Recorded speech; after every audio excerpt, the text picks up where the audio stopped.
What up, guys? Welcome to another Thursday night edition of ATL Flag Football. It's your boy James, Mr. Five Star himself. I am here opening up the show. Our main host, Lo, is not here yet. Lo has now started to take his talents over to coach high school flag football for the young ladies. He'll at I forget which school, but it's in Marietta, Chapel Hill High School. And they had a scrimmage today out at Wheeler. So he's out there providing his knowledge to the young ladies. So good luck to him and his endeavors out there. And he'll be joining us during the show. So, but I'm here to open it up today. And thank you guys for joining. I know you guys have been waiting.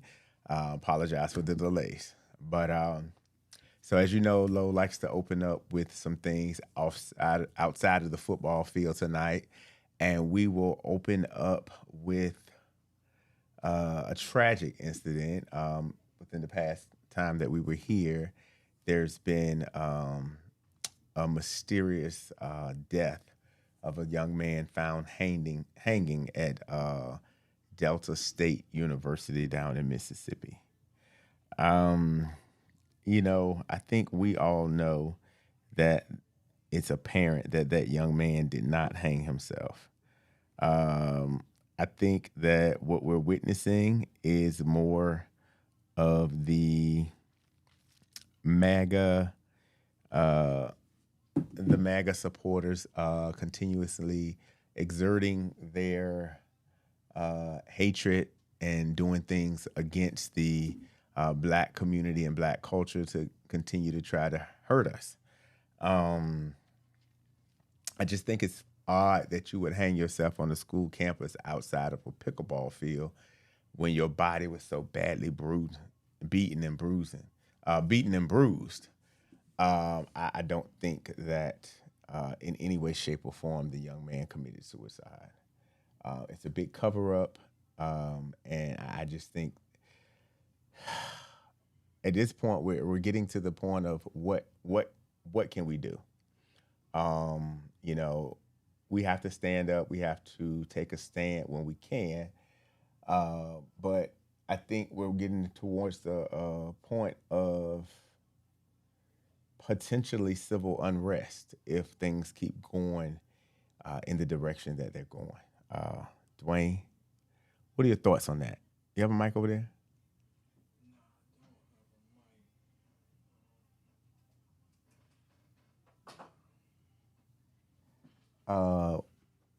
If you can go in the chat and put your thoughts up on that one, because we have to, it goes back to really during the election when people decided not to vote against him, or when he came to Atlanta and made fools out of some of the communities, pretending that he was there for the black people and tricked some of the black people into supporting him. A lot of the times we're misinformed about situations. I remember I heard a lot of people claiming that they were waiting for Trump to give them another stimulus check, not realizing Trump never gave them the first stimulus check. And, we just got to continue to press and press and press. Even in Congress, where one of the sitting congressmen told the other one that they need to go back to Africa where they came from, and nothing happened. What I will say is that the hanging is very disturbing. It's very disturbing. From a just like you said, a historical piece, or like historical, like how it is to black people. Mm-hmm. So that's why I said that's tragic, and I try my best to. I seen it, but I try my best to not subscribe to it, because, like I said, it triggers, and can trigger. So I hope it was, I don't hope. I hope they get to the bottom of it. I'm kind of figuring that, or thinking that it was like what's it called? A frat prank, you know what I'm saying? Or, a frat taking it too far, something like that. Because like I said, only reason why I don't like I said, and I'm not giving him no passes. I mean, I'm not a 40, a 45, 47 guy, but and I just don't know. I don't know if it's that extreme. I ain't did my research. I ain't even gonna lie to you Well, the family, because I seen it, but I didn't want to dig too deep because, like I said, with the whole hanging thing. Anyway, like you said, um, hanging yourself is very difficult to do. is You know extremely what I'm saying? difficult. So just to simple fact to say that somebody would hang themselves You know, is it's just extreme because it's yeah. already hard to do. So you know what I'm saying, like that's to me is more what's And it's troubling. typically not something in our culture.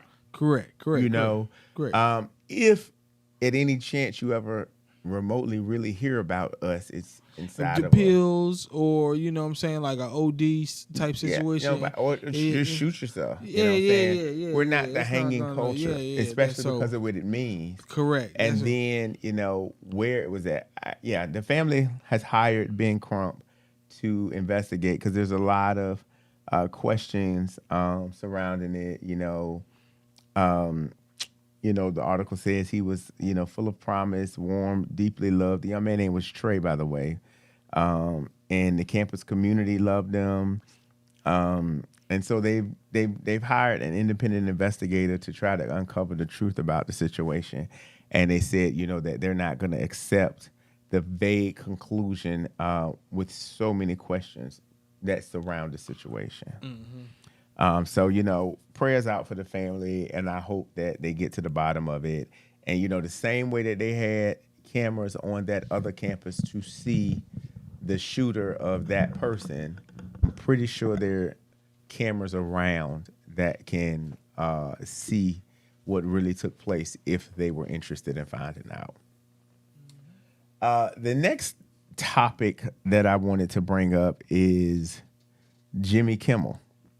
For those of you who may or may not know, Jimmy Kimmel was suspended indefinitely because of a remark that he made about the Charlie Kirk situation. And I heard the remark, and I'm still waiting and wondering what he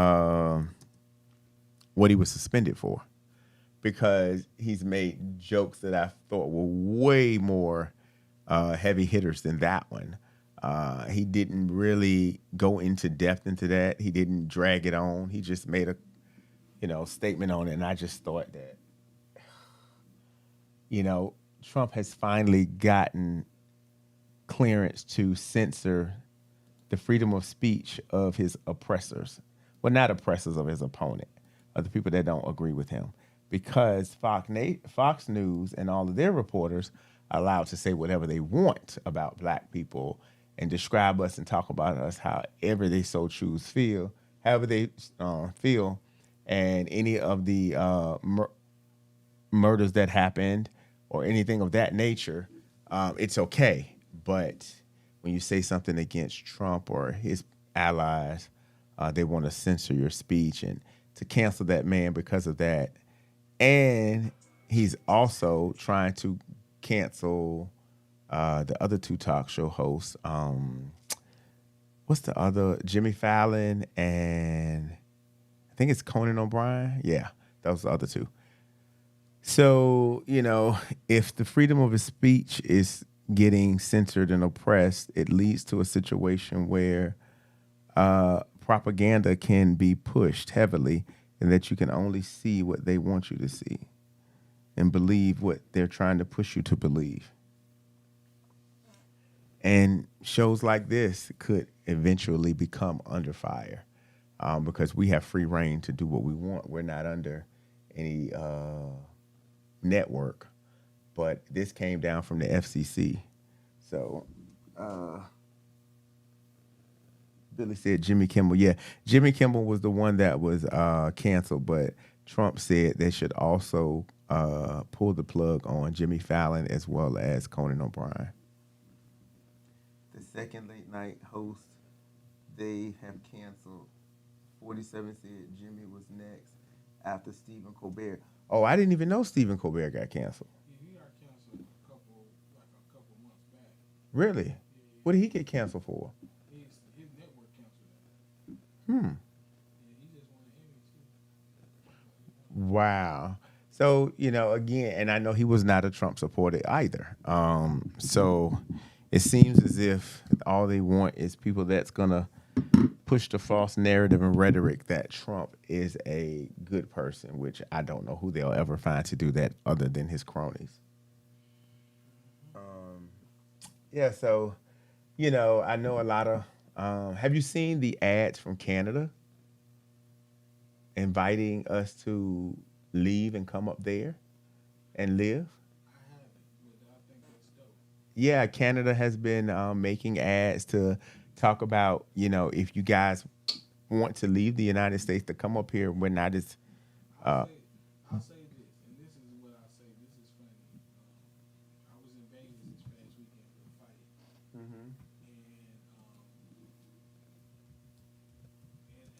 let me say this: in Atlanta, I really only listen to sports talk radio. I rarely listen to B103, any of the stations. I really just listen to sports talk radio, and my daughter listens to her headphones. You know what I'm saying? So I don't have to play music in my car. Or like if a new album come out, I'll listen to it, but I won't listen to the radio. I was in Vegas this past weekend, so I was listening to the radio a lot. In Vegas, they are running ice ads on the radio. hmm? They are running ice ads. To do, let's say Listen, what? listen. So it's a lady that comes on, and she's like, she names all these like Hispanic people, and then she's like, Donald Trump has deported all these people in his presidency. Who will be next? And then she's like, if you go on, or it's either call a number or go onto this website and identify yourself now, even though you'll be deported, you'll give you a chance to be able to come back. And this is the ad running on the radio. So basically, she's asking people to voluntarily deport themselves. Yes. Wow. This is the ad they're running on the radio in Vegas. I'm talking about, I heard it a couple, because like I was listening to the radio. I listened to music a little bit, but like I said, when I'm in Atlanta, I listen to sports talk. So it's Atlanta sports talk. You know what I'm saying? So when I was in Vegas, I wasn't really trying to listen to their sports talk. You know what I mean? So I was just listening to the radio, but that ad stuck out to me because it came on several times, and I was like, first and foremost, when they first played it, I'm thinking in my head like, he can't be reelected, so why are you running election ad? That's what it sounded like he was finna go into reelection, or you know what I'm saying? Well, see, here's the thing. You remember, and a lot of times people used to ignore the stupid stuff that he said and not pay attention to it. But on that visit that he had with the Ukraine president, and he said something about the president about still being in office when his time, should have been up. And the president said, well, you can't have an election during a time of war. And so he made a joke and said, so if 3 years from now the U.S. just happens to be at a war, you mean that we can't have elections? No, And then he looked at the camera and laughed. Yeah. So No, I definitely. So let me say this. I definitely think in order to keep himself in office, he would do that. Like he's that vain. he's doing it. He's trying his best to get to that point. But this is what I'll say and about even just like a war, how I feel about it. The next war won't be with guns and missiles and stuff like that, man. The next war will be like financial or, computers. You know what I'm saying? It'll be something like the Die Hard shit. You know what I'm saying? Like it'll be something like that. I'm telling you. Because the reality of it is that's what's gonna affect us more. Well, I think what he's trying to do is create a civil war, not a war with other countries. He wants an internal civil war. I'll say so this. that he can use that. I'll say this. We'll to never take over. We'll never have that because, and this is what I hate to say, we're we're too engulfed in each other's culture. So it would be hard to have a civil war because it's too many people married to white women. You know what I'm saying? Like, it's too many black people married to white women. Listen. And vice versa, too many white men married to black women. You know what I'm saying? Like, so it would be hard to have a civil war because in the Civil then you would War, have to be the whites were fighting against the whites. No, I'm not. So, but a civil war is more like states. You know what I'm saying? Like, or those were states fighting, but the reality of it is they were trying to fight to keep slavery. I understand. So this is what I'm telling you. If you're trying to fight to keep somebody in office, like, it's only so many of those people. Like, that's all I'm saying. And all I'm telling you is, let's just say a family, because this happens, like, where some people in the family, the husband vote. I mean, most time the wife votes with the husband, but in some instances, people have differences of opinion. How if you having a civil war to keep a president in office, do you like even though your wife wants protection, like she ain't finna, we not finna crash out. Nobody's crashing out over Donald Trump. I that's what I just feel like. If these white folks is crashing out over Donald Trump, then the Lord is going. When I send them to the Lord, they're gonna have a real conversation with the Lord, because the Lord gonna be like, "Why are you out there crashing out over this man? I saw. Why are you up here talking to me? Why are you talking to me and my son over Donald Trump?" There was a guy who went on Facebook, a white guy, and recorded a video and was like, "I can't wait until Donald Trump gives the order for us to go and take out you black people so that I can go door to door and kill you myself. Yeah. Please, Donald Trump, hurry up." He literally made the video. This all I'm telling. And there are plenty of people like that. I'm not disagreeing. And Donald Trump, if he says that, that's basically I'm not inciting a civil war riot. Let me say this. This is what I say. All right. Killing is proximity to me. So white people kill white people, black people kill black people, and it's because that's who they're around. So killing is proximity. All right. If that man there is around a whole bunch of black people, believe me, they know what he doing and what he got, and you know what I'm saying. And even if they seem or may you know what I'm saying, seem as if they're naive or they don't know what's going on, they know what's going on.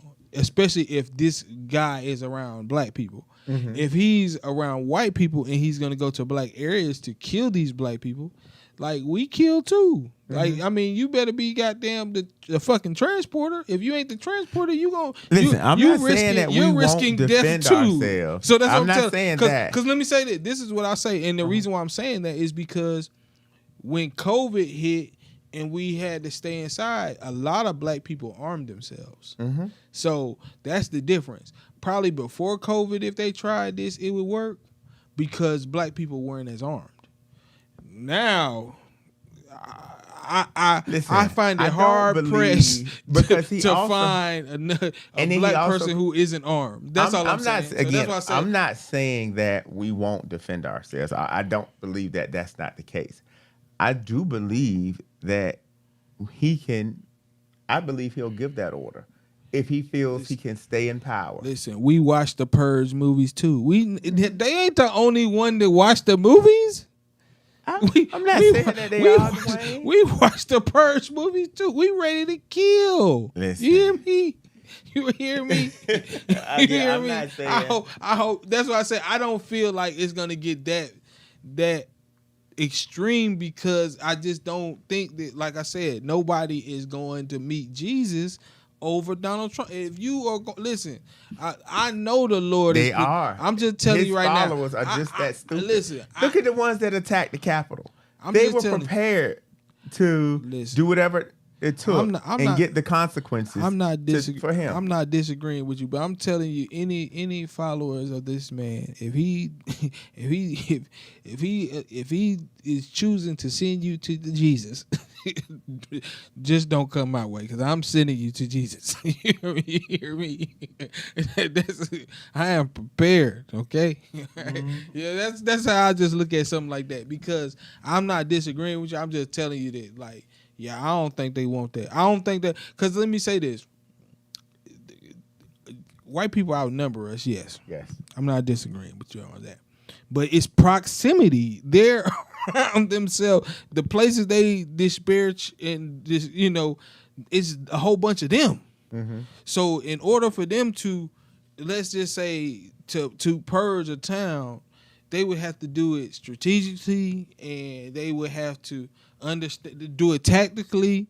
And we got just as much as them. We in the armies and navies and marines. We listen, man. So I just don't think that it would be that type of war. I think the war would be digital. Like, you know what I'm saying? Like, even if he does create a war, digital war wouldn't keep him in office. Other than I'm not disagreeing with you. I'm just telling you that that's what would be tried. I don't think anything else would be tried, because at the end of the day, nothing else will work. The us against us is not. I mean, us against them ain't gonna work, because then, like you said, so this is what I'm telling you. If you think, let's just say, let's just give a hypothetical, black and white were fighting, who would the Mexicans and the Asians ride with? We all are immigrants of this land. Well, once again, so you bring up a valid point, but remember, they voted for him because they thought they were better than us, and now they see that they're in the same boat. So they're definitely over that. So let's just give you a hypothetical that includes us now, them and us. And so you got Asians and Indians. Indians ain't gonna get into nothing because they don't have any guns. I'm telling you that now. That's a fact. Okay, all right. Indians don't have guns, and the Asian American don't really have guns either. So they're just totally out of it. So now you're saying it's the Hispanic and the blacks versus the whites. They ain't winning. They ain't winning. They don't even like them numbers. That's why they got Planned Parenthood. They don't like them numbers. They don't like. They got way more useless numbers. They just got numbers. Just don't think that they ain't useless. They're useless. We just got to come out at these midterms swinging.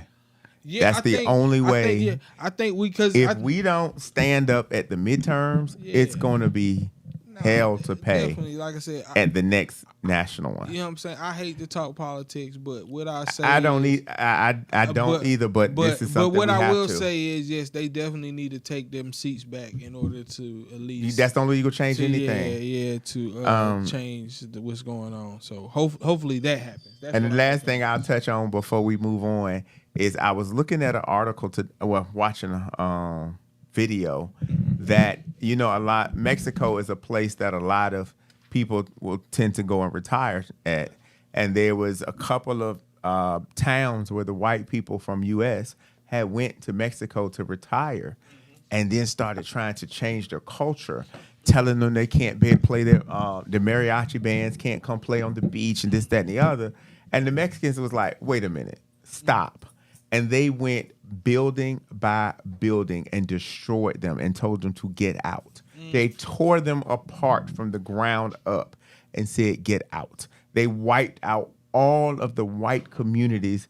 Well, they're wiping them out currently as we speak.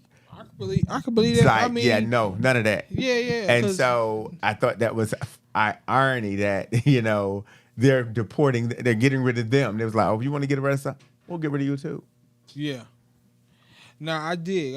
I think that's definitely true. I think that, well, like I said, numbers is always going to win out. Mm-hmm. And I'm pretty sure that wasn't black people over there.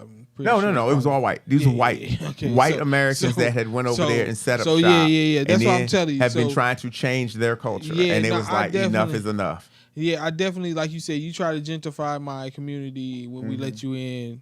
Nah, I'm community law. Community law. So I think that if you have that mentality to it, then the community law is law. Like ain't nobody. The law of the land is the law of the land. You know what I mean? So I think that's the proper way to handle it.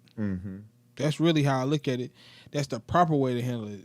Handle it just like that. Like, hey, listen, this is our culture. This is who we are. If you ain't like we should have done. Like we should have done when the Asians came in and took over the liquor stores, and we should have done when the Patels came in and took over that stuff. You know what I'm saying? If you wasn't in the community, we ain't shopping with you. You know what I'm saying? You should have showed only to the community. So we've had those opportunities. You know what I'm saying? We just don't.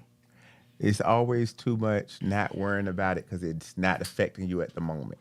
And then by the time it actually affects you, oftentimes it's too late. Correct. And it's like, when are we as a people going to wake up and stop it when we see it happening versus only worrying about if it don't matter to me, if it don't affect me today, I don't care about you. Yeah. Or, well, it's happening to Dwayne. It ain't got nothing to do with me. Correct. But if it happens to Dwayne, it could eventually happen to me. So I need to step in. And that's the mentality we have to, get rid of and worried about, hey, if it's happening to one of us, it can happen to all of us. And so with that being said, we'd like to welcome our host who's just joining us, the man with the plan. Angelo is here. Hey. Just got back from scrimmaging. How did your scrimmage go, Angelo? So listen, man. For those who don't know, I'm coaching the Chapel Hill High School girls flag football team. And this was their first, we did a scrimmage game, first time out. 80% of the team never played before. Okay. 80%. Only 3 returners from last year. Majority of them are freshmen and sophomores. Then we got like maybe 3 juniors, 2 seniors. Real young team. So it was really, really dope experience to watch these girls grow. We've been working with them for the last month or so. And so we played the number 15 team in the state, Etowah. And didn't tell the girls that they were ranked they were number 15 in the state. just don't line up, man. But it was 0-0, man. We lost on the last play of the game, 1 second left, and they scored. They adjusted to the blitz, but girl she didn't hear us. We told her to come down. She didn't understand what that meant. They just dumped it off. But they got all the way down the field off penalties. It was like that 7. That non-contact is just such a. Because them girls got some of them got pretty aggressive tonight, man. So they were just going, but they were real, So you can't bust through on the rush, man. We got 3 straight illegal contact penalties from rushing, but they never caught the girls for blocking. But anyway, long story short, we lost last play of the game and we beat Wheeler 12-6 in the second game. So, but it was dope, man. It was dope. It's really cool just to see. Coaching these young ladies, again, a lot of them never played before. So to see the progress, man, it was fun. It was fun. I'm excited for them because watching them celebrate at the end and all the joy, and getting more, it was really dope. It was a really dope experience. So What was the final score? 12-6 was the second game. We lost the first one 6-0, literally on the last bit of the game, literally last bit of the game. But then we won the second game 12-6, So, but they played a really good team. Etowah got some really good athletes, but our defense was swarming, man. The defense was swarming, man. I was really proud of them young ladies. It was really dope. That's what's up. Yeah. Glad they were able to. Get out there and get your feet wet into the women's side. Yeah, man. It was kind of cool. Yeah. Lady Shockwave. No. I'm gonna leave the adult women alone. Yeah. I'll stick with the high school girls. Yeah, man. We're gonna leave them adults alone. But this that goes the night game? Yeah. I missed everything. Okay. So what's up, man? How's everybody? Everybody's great. Good deal. I heard y'all talking some good history. We already going behind, so I won't even chime in, but it was a good conversation, though. Okay. I would listen on the way up. So we were just about to transition to flag football. Yes, sir. So we will go ahead and get into it. That's what the people are here for. That's what they're here for. So tonight we are going to Indiana Fever 1? Get the devil out of here. Last second shot, Leah Boston. They were playing Atlanta, wasn't it? Damn. That's too bad. we're gonna get into our we're gonna start with the ladies first.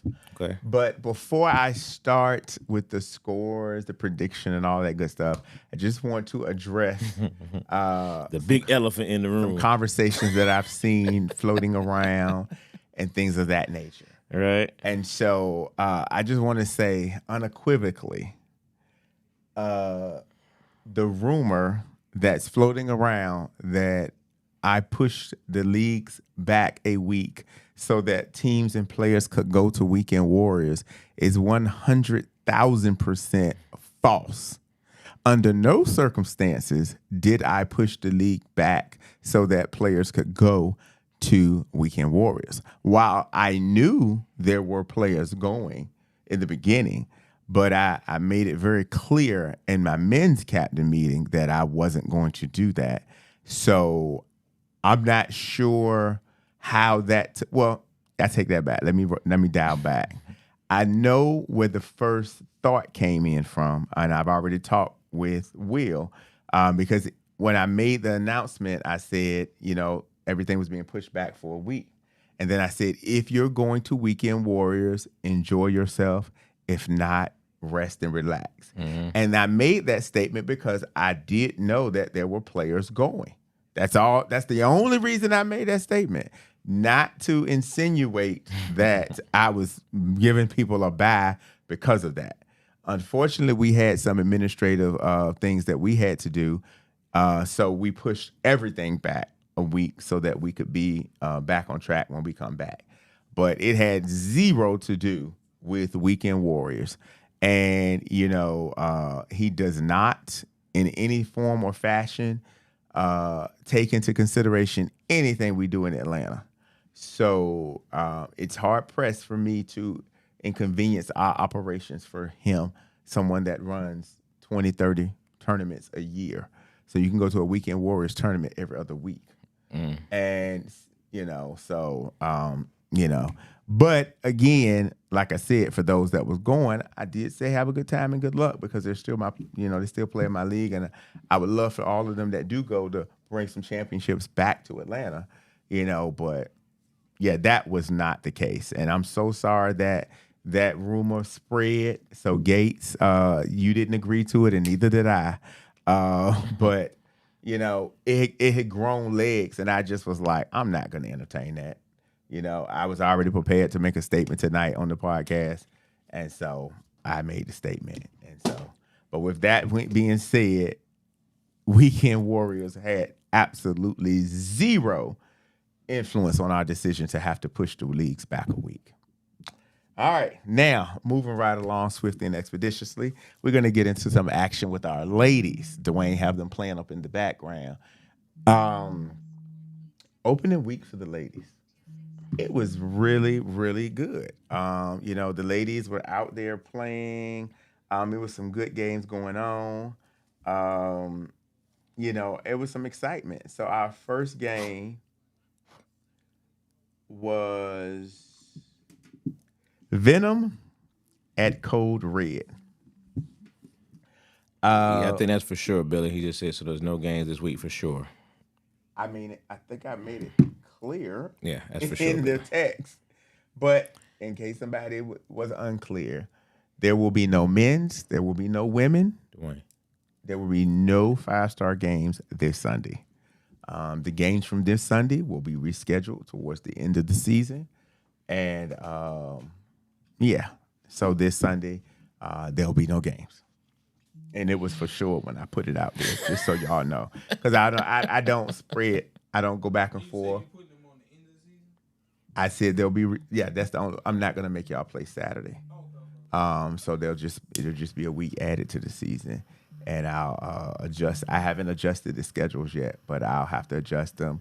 I did push the ladies' games back, but that's not final because most people don't know, but I had to match up the women's schedule with the men's schedule so that the men coaches could actually be at the men's game as well as their women's game. So, that's a very tedious process. But I have to move both of those weeks to a week to make sure that it evens out at the end. But nonetheless, we got time for that. So, like I said, our first game of the season, we had T-Mac. T-Mac. And the ladies of Venom going up against Grant and the women of Code Red. T-Mac said he was coming out there to make a statement. And he wanted people to know that, the women in Venom was ready to go. Code Red was coming out, wanting to continue to expound upon their great performance at Brawl for It All. And so, this was slated to be a great game. Angelo, you and Billy selected Venom. Dwayne, you selected Code Red. See, hold on now. Yeah. Oh no, you did. But so this was the first game of the day. The ladies were fresh. They started at 10 o'clock, so they didn't have to crack out at the early morning. And they were running. This was a really really Code Red quarterback. Like, she was mobile. She was running around. I saw a few balls that she was launching down the field. There was one ball she threw where the line broke down and she got the ball and sprinted to the left. And then did the cardinal sin of quarterbacks. Throw it back to the middle. It's throw a deep ball back to the middle of the field. Cardinal sin. But her arm was strong enough. She still outthrew everybody. And it did not get intercepted. It just was a little bit off for the receiver to catch it. And so, but I was like, man, she has a strong arm on her, because it wasn't a duck. It was a good pass. So I was like, with a little bit better blocking, she probably could have, or if she had ran actually to the right, that probably would have been a touchdown, about a 40, 50-yard touchdown. Because, and I think some of the ladies on Code Red are still new. And they have to learn that if your quarterback runs to the left, you can't run to the right. You just can't do that unless you're back behind the line of scrimmage for a dump-off pass. But it was a good game. It was, T-Mac's ladies, they came to play. They looked like, they had learned something from their assistant coach, Mr. Don. Because Don and T-Mac are coaching those ladies. Okay. So the final score of that game was, pull it up, 14-0, Venom.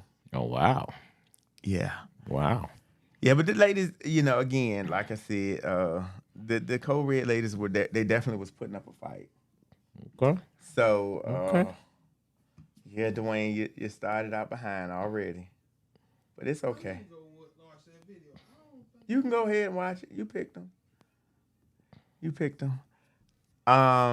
Next game we had Venom at Georgia Vibe.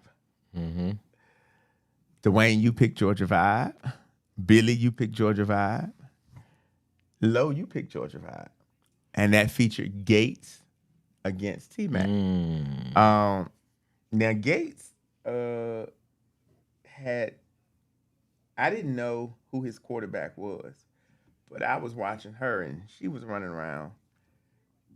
She could sling that ball, too. I'm like, where these girls getting these? Normally, you don't expect all the teams to have decent quarterbacks. You expect some of the newer teams or the beginning teams' quarterbacks to slow down. And I'm not saying they're cocky. That ain't what I'm saying. But what I am saying is that they've played a lot better than beginning quarterbacks that you've seen. And then, of course, T-Mac wanted to try to prove a point on this one. I don't know what it was, but, he was trying to prove a point. But, this game had a little bit of controversy in it. Okay. I still have not seen the film yet, Gates. But if you're watching, you're welcome to come in and let us know because I don't want to misquote. But apparently it was. Did the Dolphins just score? Mm-hmm. Okay. It was Gates said that there was a situation where the ball was punted and then the girl touched it and it bounced. And then she picked it up after when she touched. I don't remember the exact situation. Gates, if you watching, let us know. But anyway, that didn't really affect his ladies. They still continued to, play like the veterans that they are. And, put T-Mac, backed him up in a corner. So, but luckily, since he wasn't quarterbacking, we didn't have any gracias per se. And so T-Mac pulled this out 6-0. What? So the ladies of Venom went undefeated on Sunday. And T-Mac made a statement, and it's a recorded video. And I put it out for the world to see. I did see that video. And T-Mac says that the women's league now runs through Venom, and he's putting all the women on notice. So that's what he just.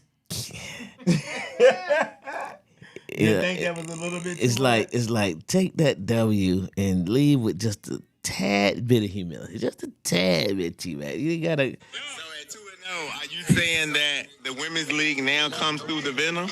Everything go through Venom. Everything go through Venom. Everything go through Venom. So they got to see you to see the championship. Come on with it. I'm here. You can't miss me. And then he walked off, didn't first. he? And so, In classic T-Mac mode. that was exclusive drop. See him. He there. Storm. APOC. Ground Zero. Rage. You got to go through Venom to win the championship. So, Oh, T-Mac. he 2-0, sitting pretty. So all y'all took losses on that. The next game we had. You know he let me know. Oh, he called you. Of course. If you're watching T-Mac, going on, call in for us. Call in and give us a little insight on your strategy of how you plan to make all the ladies answer to the ladies of Venom. But next up, we had Atlanta Rage hosting Code Red. Again, Rage is taking a few seasons off. They're back with a new team. Code Red is coming off the first loss, looking to get back. Get back on track and build upon that first game. All of you guys took Atlanta Rage in this one. The final score in this one was 31-0. God, dog. Code Red. Okay. Atlanta Ray was Milton, he be on it. The next game was Ground Zero at Georgia Vibe. This was Gates trying to stay out of the loser bracket for both games. Ground Zero coming out trying to, again, expand upon their recent championship that they're bringing to the league. So this was expected to be a hard-fought battle. Both teams slugged this out. This was a back and forth. This was a defensive battle. Angelo, you took Ground Zero. Dwayne, you and Billy took Vibe. This was a squeaker. This was this was the closest game of the day. The closest contest. I mean, they were battling this out. The final score was 1-0. I was about to ask 1-0. Wow. 1-0. Wow. 1-0, who was the question? Gates and the ladies of Georgia Vibe took the game 1-0. Wow. Yeah. Loco was making his coaching debut. Didn't go quite as he planned in the game opener. But 1-0 is a very close score. That was a Wow. defensive battle. Straight up. Yes. So congratulations to Vibe for getting their first win of the season. The next game we had on the schedule, we move into a old And rivalry. who did I pick of that one? Vibe? You picked Ground Zero. picked Ground Zero. They picked Vibe. Okay. No, you're not me tied and with anybody, Me and Dwayne. Billy, yeah. You start out 0-2 there, buddy. Dwayne, right now you're 2-2. Billy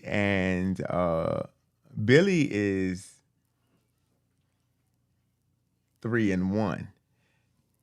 Angelo is 2-2. So yeah, you and Dwayne are tied. No, 1-2. Yeah, you and Angelo are 2-2. Billy's 3-1. So Billy has his first lead ever. The next game we had Atlanta Rage visiting the Atlanta Storm. Again, classic rivalry. Two teams that are very familiar with each other, that's used to battling. With the Rage generally being the a victor of the series in the past, but Storm, of course, we know this is a new Storm. They're looking to be the dominant team in the league. They're coming to make their presence known. So you got Corey versus Smooth. It was set up to be a good fight. Rage just coming off a 31-point shellacking. Storm just coming out there, trying to see what they can do. Mm-hmm. You all picked Storm in this one.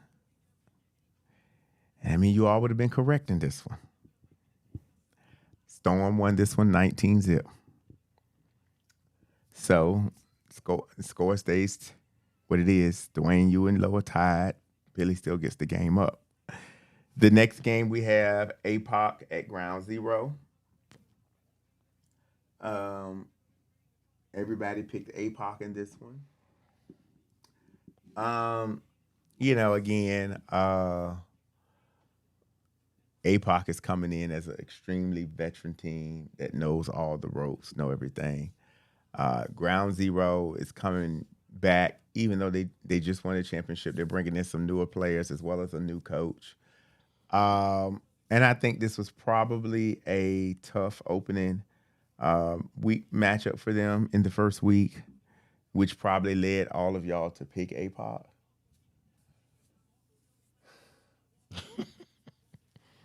APOC won 30-0. Oof. So, but again, the ladies at the end of the game, they weren't down, they weren't depressed, they weren't pointing fingers, they weren't, all of that. So I think with that, that's the good attitude and a good mentality to have to build upon. Mm-hmm. And so, they get the tough 2 games out the way in the beginning. Now they got the whole rest of the league. Then we have the final game of the day. APOC at Atlanta Storm. Dwayne, you pick Storm.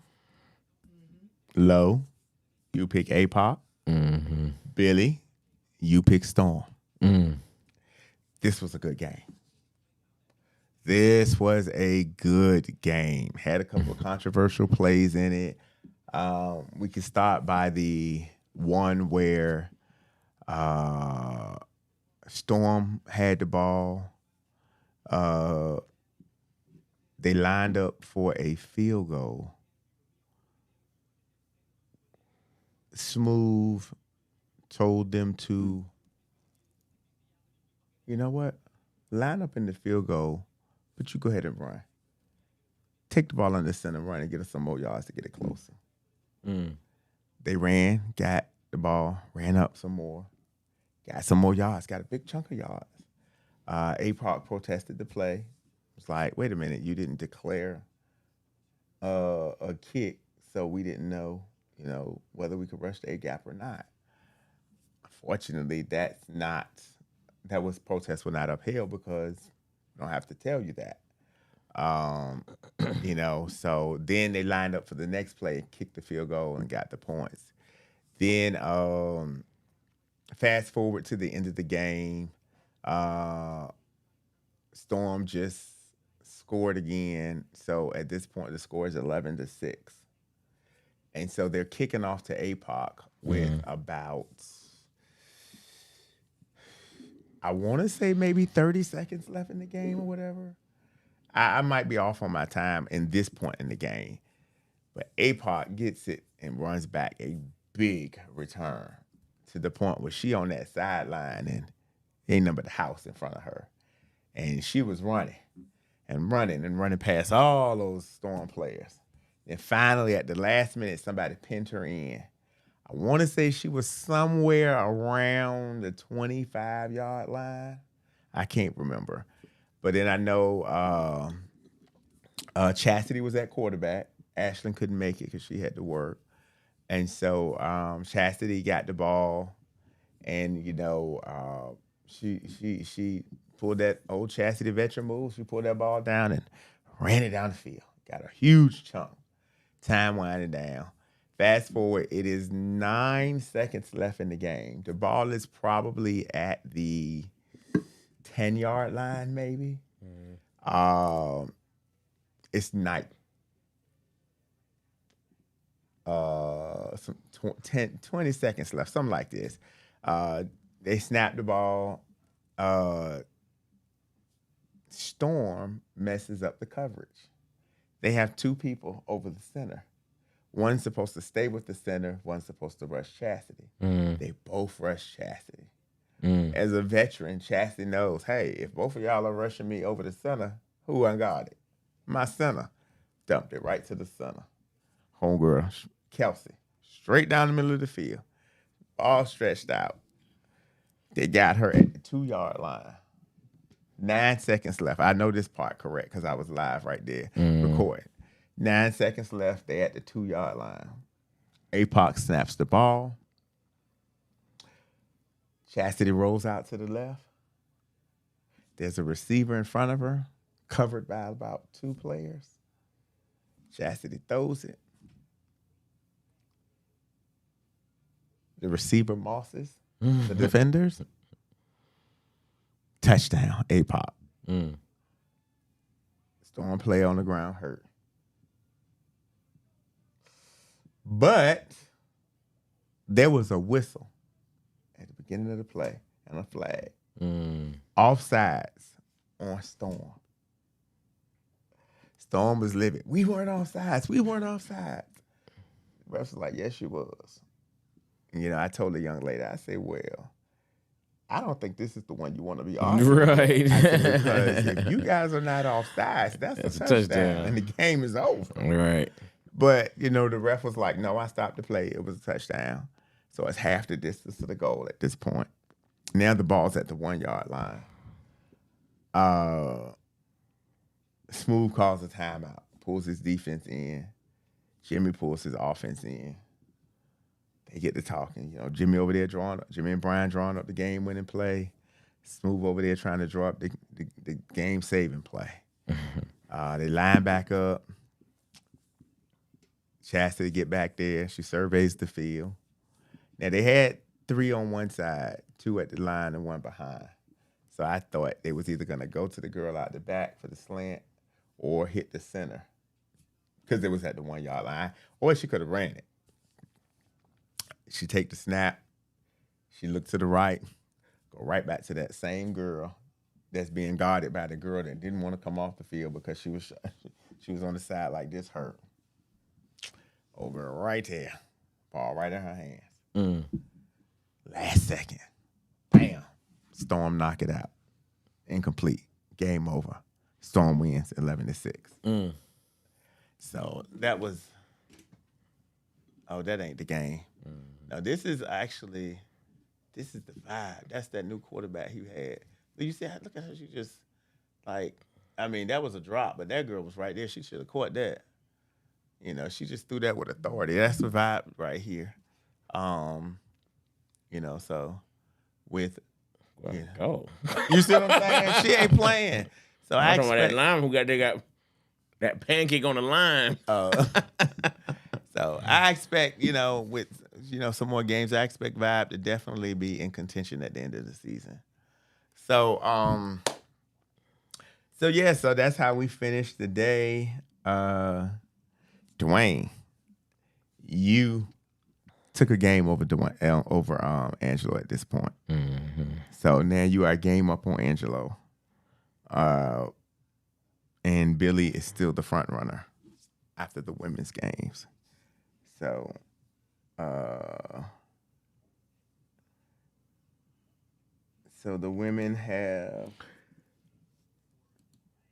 women's standings are as follows.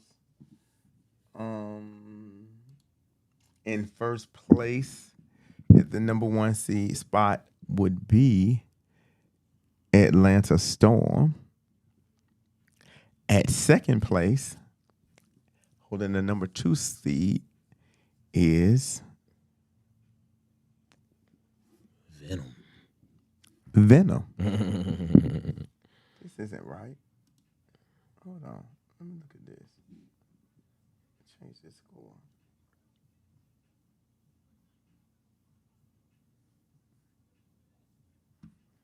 Oh, okay. The score wasn't put in. I'm like, why did it say? I need that running back to score a touchdown.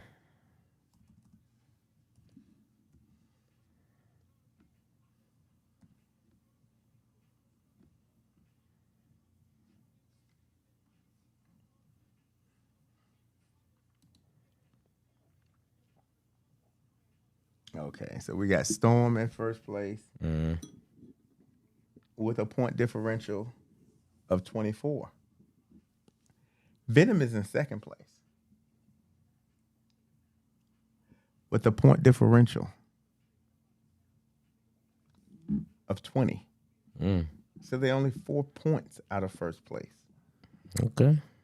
The lead will be running through Venom. Currently, Venom has the number 1 defense. In third place, of course, is APOC. Fourth place is Rage. Fifth place is Georgia Vibe.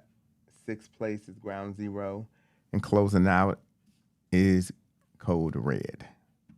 But we have plenty more football to go. Those standings, I'm 100% sure will change. Now we'll go over to our men's field. We'll start out at Booker T. Washington,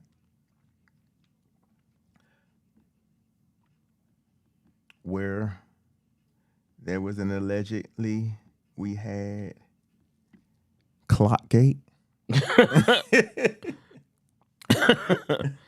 Yeah, there's a whole lot of typing going on about that. And we had Clockgate over at Booker T. Washington. But we opened up today with, again. Hold on, Reed, you got a comment from Georgia Vibe before you lead the women real quick. Okay, let's see what we got. Georgia Vibe. Fast forward to the end of the game when they want to punt and the punter dropped the ball, but no call was made. We supposed to had the ball when it dropped with 3 minutes left on their 23. See, that's the play I was talking about. I just didn't know all the details. I'm sorry, whoever put that up, Vibe. I was asking for Gates to call in so we could get some clarity because I wasn't there when it happened and I wanted to talk about it, but I didn't know all the details. But yeah, that's what it was.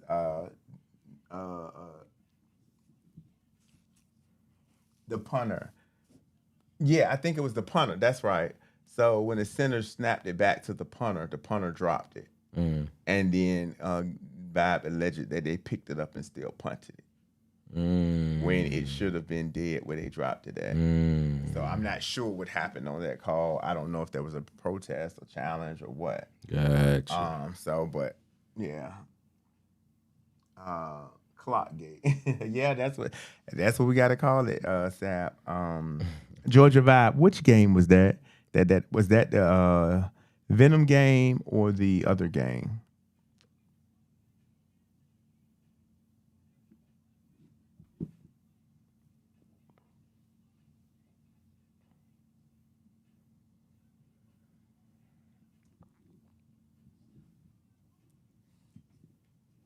Oh, well, they didn't answer. We'll come back to it if they do. Okay. So we'll go over to the men's game. We'll start at Booker T. It's at the Venom game. Okay, the Venom game. Okay. And that's the one that they could have won. That's what he was saying, because it would have been at the 23 going in to score. Gotcha. So, outsiders at Rare Form. You know, I made a post on my page about a month or so ago, and not necessarily saying that it was applying to these two, and I hope don't nobody be offended by this, but I'm gonna read that post because remember, you know, outsiders and Rare Form, that was a rivalry, right? So I posted, where did I post that at? And of course, I had no clue that this game would take place like this or happen. But I said that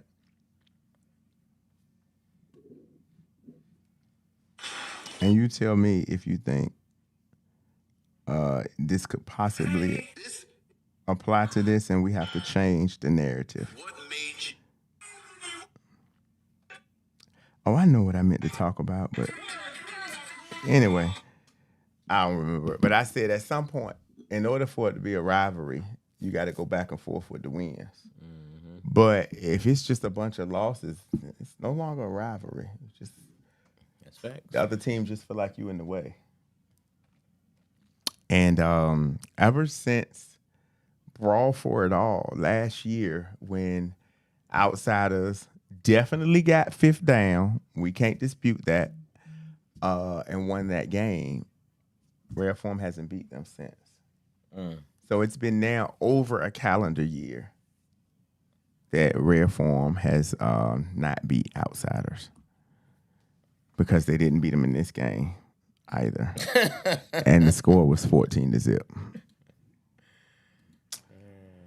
So, yeah. Tough opening loss for Rare Form. I think that they thought that this one was in the bag. You know, outsiders are still feeling confident.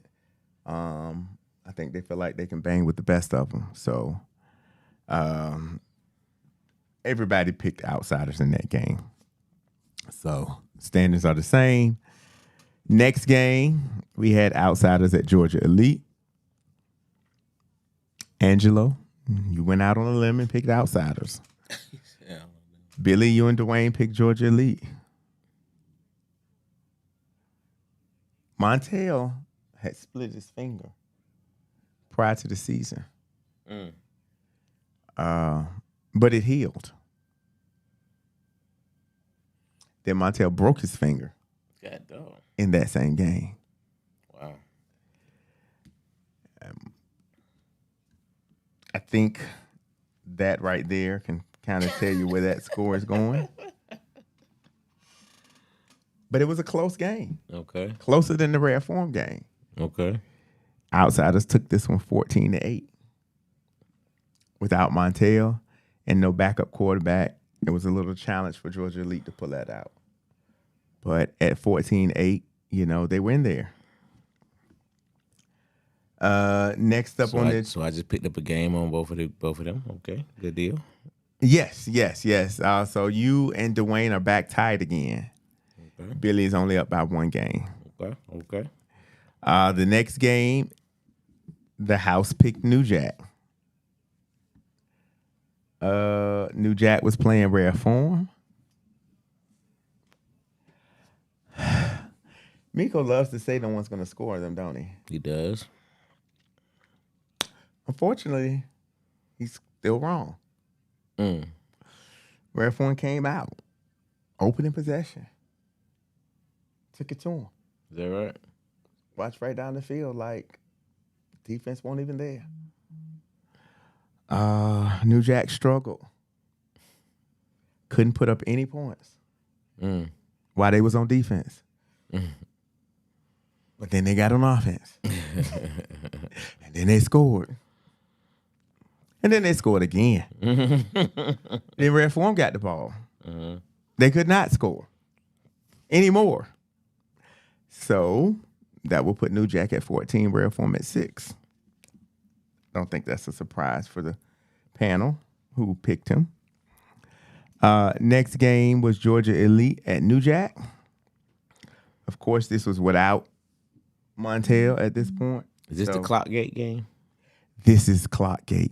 Okay. This is the game where Georgia Elite and New Jack believes that they were warped. Mr. Spock hit Mach 5 and they warped speed, and the end of the game was there waiting on them. New Jack. Saying the art referee, the art clock was back.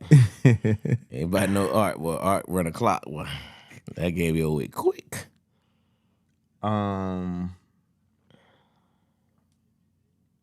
New Jack won this game 14-0. 14-0. 14-0. And then, and you guys. So they scored 2 touchdowns in 8 minutes based on the complaints? Yeah. Everybody picked New Jack, so that's that. So then we had Swamp Bucks Still throwing interception. hosting Joe World. Okay.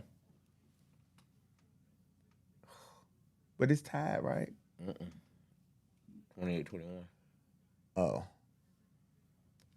Is that 3 minutes left? 3 minutes left. Oh, it's over. And you throw an interception. Wait a minute. He came to a complete And standstill. got a first down. Yeah, it's over. Swamp Bucks hosting Joe World. Okay. Angelo, you pick Swamp Bucks. Billy and Dwayne pick Joe World. Okay. I was there for this game. You know, Booker T. Washington just got remodeled. During this game, all the paint dried. No, this was a defensive battle. They went back and forth, back and forth. Yeah, that's hilarious. The defenses stood their grounds. Okay. We ended the game 0-0. Oh, wow. Went into overtime.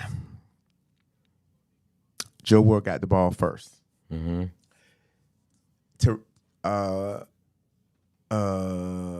Therese Ocho, that's right. Play for Joe World, tall guy. Yeah. He decided, yeah, I'm going to quarterback. Hadn't seen this one before. He went back there in the sand and drew up a play. Okay. Went for one, dropped back, threw a pass over to the left-hand side. Extra point good. Okay. Joe World up 1-0. Okay. Refs was like, okay, Swamp, what you going for, 1 or 2? DJ said we're going for 1. Interesting. Players was like, nah, we're going to win this. We're going for 2. Okay. DJ said, nah, we should go for 1. Players was like, no, we're winning this. We're going for 2. DJ said, okay, you got it. Go for 2. So they get the ball at the 10. They drop back. They got him spread out. He get the ball. They rush him. He slide to the side. He threw the ball. Players in the end zone. Wide open. But the ball stopped at the goal line and was intercepted. Oh, wow. Game over. Joe World wins this 1-0. 1-0. Another 1-0 game. Another 1-0 game. I personally, had it been me, if I was Swamp Bucks, I would have went for 1 and tied it. And then went for 2 on my first possession of second overtime. That way, now they have to go for 2 to match it if we make it. Mm-hmm. And if they don't, we just have to stop them and stay in it. But I don't know that I would have went for 2 in that play. I'm not saying they made the wrong call. I'm just saying that I probably would have not went for 2 in that situation. What you think you would have done? Depends on whether or not I had a ass sighting or not. No, there were no kickers in this game for either side. Yeah. So I don't know. That momentum, how you looking on all those things play a factor in that 0-0. But how were we performing? You know what I mean? Were we moving at all? What was our short yard? You know what I mean? It's a lot of They little moved variables. a lot when they punted the ball. Both teams. Yeah. I mean, that's a tough one. That's a tough one. I don't think there's a right answer. You know, most people say, yeah, we go for 2, we go for the win. Sometimes the right decision. You know, Well, I'll say the receiver was there, just the ball wasn't. ball wasn't. You know, if he puts that ball deeper, they probably get the 2. But the defense was rushing him. You know, he was under pressure. I'm not sure if he got a chance to get a good set and plant when he throw to get it back there. Now, in the rule, in the second overtime, do you have to go for 2? So what was just third overtime? You gotta go for 2. You don't ever have to go for 2. I thought at some point you had to go for 2. No, Really? Oh, I don't think that's the correct. No, I'm pretty sure that's not the case because we've had multiple overtime games in 1-zip. Or am I right? I don't know. I thought you had to go for 2 after the second one. I don't think so. But I could be wrong because that's not my Maybe. area of expertise. Okay. Refs been reffing for 30 years, still don't know the rules, but we got to pay them. Sap, T.O. T.O. Okay, that was his name. Jalen was the other quarterback. Okay, yeah, so Jalen was their first quarterback. Nat McGlotton is the new Jalen. And T.O. came in, and Charles says go for 2. What up, Z? And you just can't kick anymore. Maybe that's Okay, so I guess that's maybe right. that's college. So Then Billy you have to go for said- 2. That's right. So you can go for 1. Well, wait a minute. You can kick, Billy. Maybe college then. Huh? So maybe college you have to go for 2. Yeah, I think no. I'm pretty sure they're going for 1. I've seen it, you know. But anyway, so that's how the day ended at Washington. Now we can move over to Carver for our long day and get into the action over there.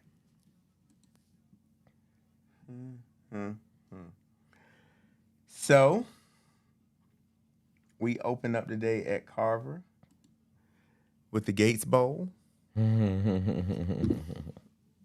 Gates is making his debut with the Predators. Right. Highly anticipated matchup. All of you guys picked the Predators. You, Dwayne, and Billy. Predators showed up fully loaded. Unfortunately for Smoke, Gio could not make that game. So they had to play without Gio. So, yeah. It showed. Smoke struggled to score. They only put up 18 points. Wait a minute. You said Smoke only put up 18 points? They only put up 18 points. They were really struggling back there. And then, you know, Predators put up a bunch of points. They put up 0. Wow. 18-0 opening game. I don't think anybody saw that coming. Wow. I would have expected a blowout. I mean, a shootout, not a blowout. But I'm get the blowout. Yeah. Oh, man. Are you kidding me, bro? Ball game now. That's just dumb. Stupid. According to the book, at the third overtime, you can only run or pass for a 2-point conversion. Okay, after the third. I know okay. at some point. Thank you. All right. So it's the third overtime. Okay. I know at some point. I know I ain't crazy. You can't kick anymore. That's what Billy was saying. Okay, you can't kick anymore after the third overtime. That's what he meant by run or pass. So you can kick in the first and second one, but in the third one you can't. You got to run or pass. Okay. Gates versus Trash. Yeah, but at 18-0, who's what are we saying? And you know, at the end of the game, I was there watching.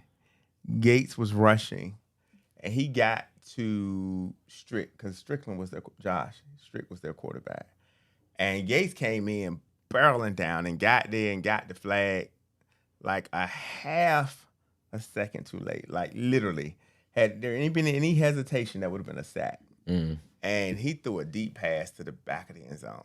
I mean to the end zone, and the receiver caught it, but bobbled it.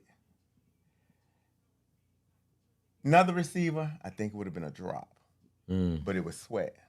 So Sweat hauled it in, ran it in for a touchdown. Wait, Sweat playing with Smoke? Yeah. Yeah, I was not authorized to release that information prior to the season. That's interesting. Yeah, he scored out there. So, Did he play with Predators last season? Who did he play with last season? I think it was Joe World. Was it Joe World? But they definitely utilized him, and he made a difference out there for them. So, Okay. Next game we had Predators at Swamp Bucks. Now this was Swamp Bucks' first game. They played their second game at Washington. So, but this was actually the first game. Gotcha. It was You guys all picked the Predators. Didn't have any faith in the Swamp Bucks. And the Predators you guys all picked Predators and didn't have any faith in Smoke. Once again. I have faith in Gates. I thought Gates was, I mean? I thought that was, but revenge games. He had to prove, show where he belonged. Mm-hmm. So, well, in keeping trend with the first game, Joe World. Okay. No more points were scored either in the second game. Yeah. 24-0. 24-0 who? Predators are struggling over there. No, they didn't lose 24-0.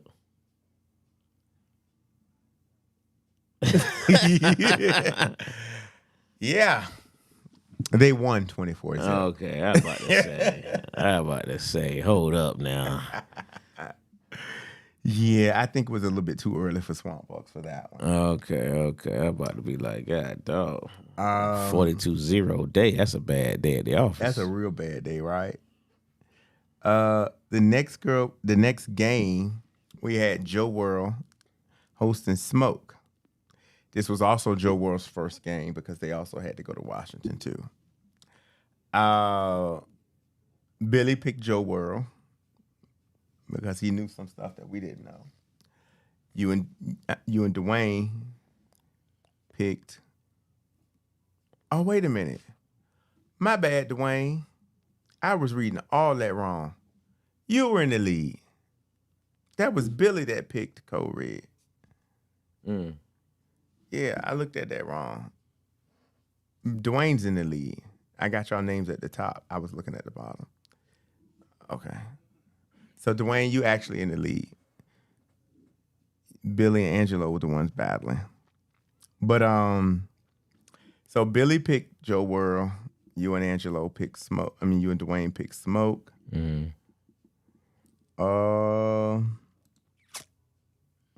Survey said one team scored 14. One team scored 8.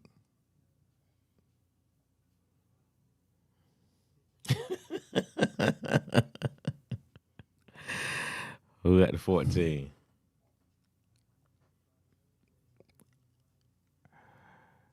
It was Smoke. 14-8 over Joe World. Okay. Yeah, 18 zip is definitely a blowout. So Smoke beat Joe World 14-8. Yes. Smoke Okay. beat Joe World 14-8. Okay. And who picked Joe World? Billy. Billy picked Joe World.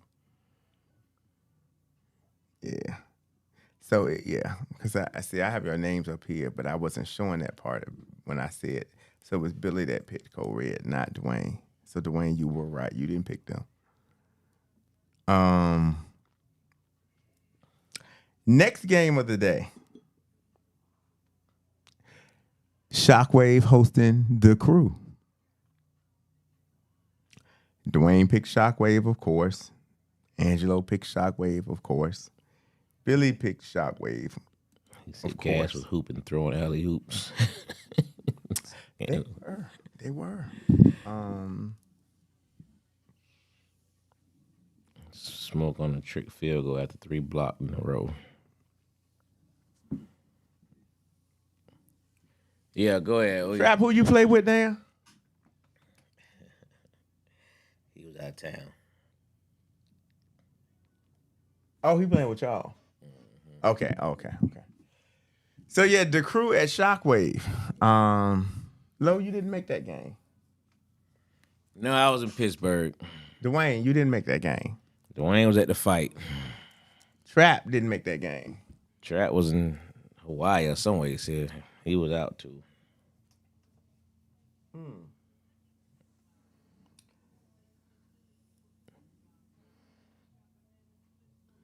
Coach Smoke responsible for Coach 2 back-to-back 18-0 L's. So this was an interesting game. I felt like the Crew was probably going to come in and give it their best shot, but of course they were going up against the big wave, tidal wave, ocean wave, flooding. Sometimes the Crew, you just come out there, and you just play. You practice plays and get ready for the next game because, unfortunately, you just weren't going to beat Shockwave. So,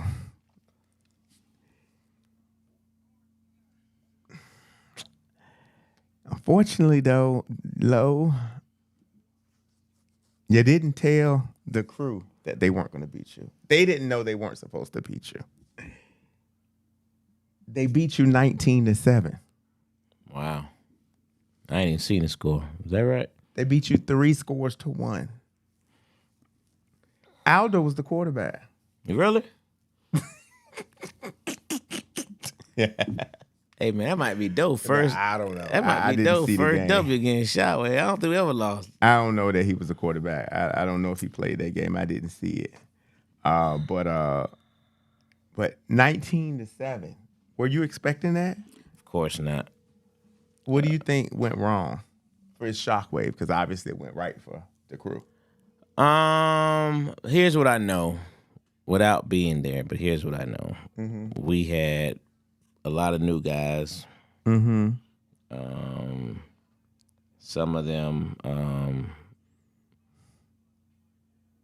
didn't make the practice. And they were kind of thrown in the situations. Now, from what I heard, I ain't watched the film yet, but what I heard, there were people put in positions that I definitely wouldn't have put in. So,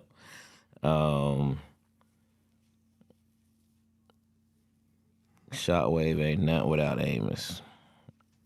I thought Amos was there. Nah, Amos wasn't there either.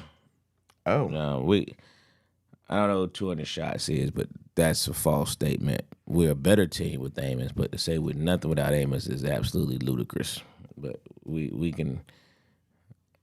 Anyway, I want to get into that, but we can make it happen. But anyway, there was a lot of new guys out there who was out of position. Simple as that. So congratulations to the Crew.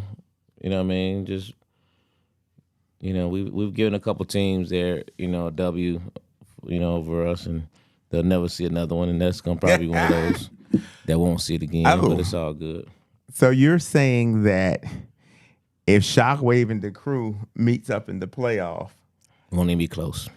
they won't have a snowball's chance. Won't be close. Won't be close.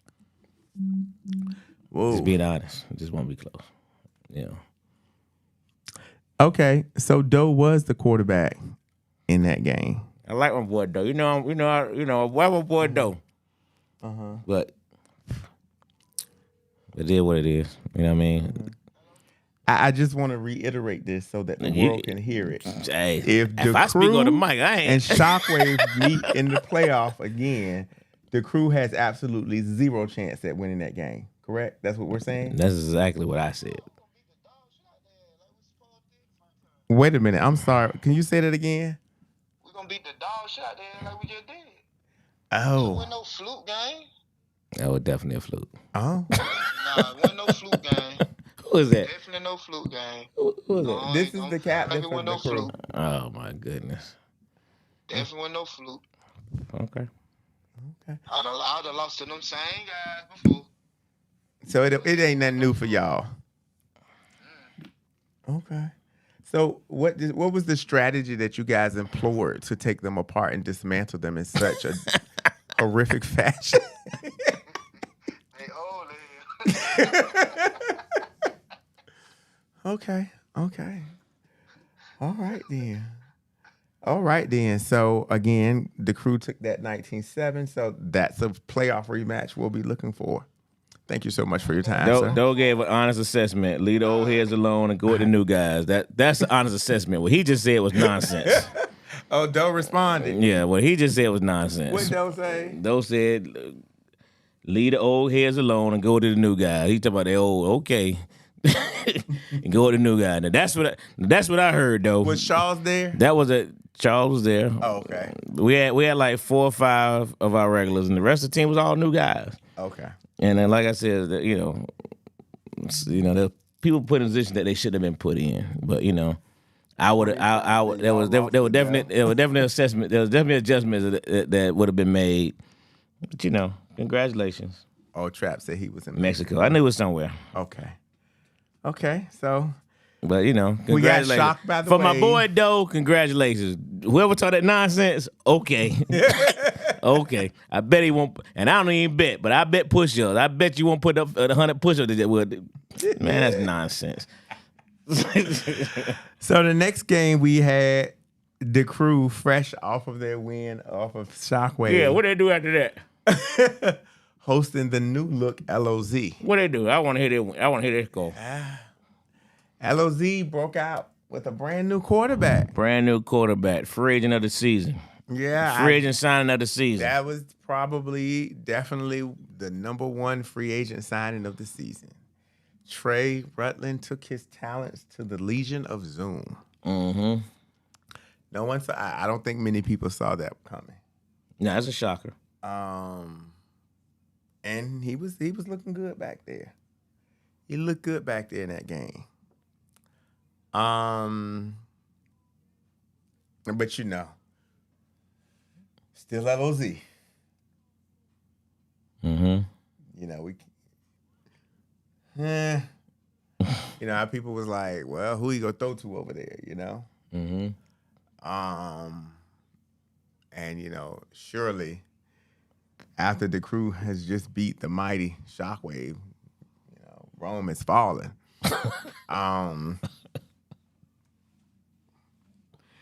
Let's see who y'all picked in this game. I know who I picked. Angelo and Billy picked LOZ. Facts. Dwayne picked the Crew. Mm-hmm. And the final score was 0-12. Mm-hmm. LOZ. Mm-hmm. They use up all their points the first game. Okay. Okay. Here's my point, but okay. That's why I said I ain't even know the score, but I was like, yeah, let's see the score for this second game. I want to hear this. Man. Yeah. I like it though. I like it. It was good. Trey definitely looked good over there in that offense. So then the next game, we had Shockwave hosting 4-4, making their debut for the season. Mm-hmm. They're back. And I have a correction to make. Last week I said that 4-4 had won 3 times, but Trey said that they've won 4 times. They've won the league 4 times. Is that right? So So I wanted to correct that mistake that I made on air. But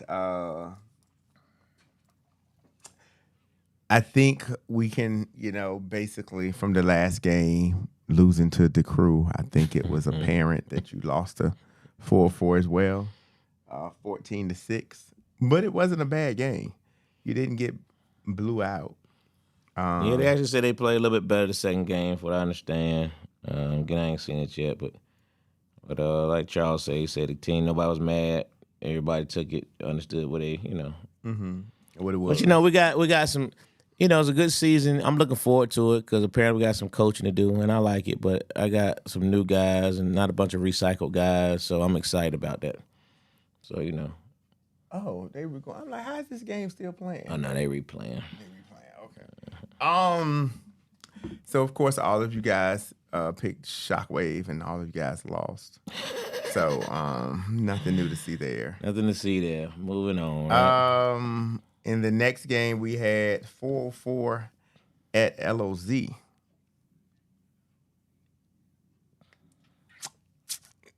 Angelo, you and Dwayne took 4-4. Billy took LOZ. I did not see this game. Don't know much about it. I didn't get a chance to watch the clips in it, so I can only give you the final score and tell you that 4-4 won this game 20-6. So I don't know. You said 26 who? 20-6, 4-4. Okay. So Billy down another game, huh? Yeah. Next game on the agenda, we had United at Zoo Atlanta. Doe said we dropped a few the second game. Trey was the difference. Okay.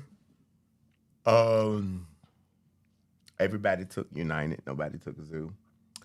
That game was 14-7 United.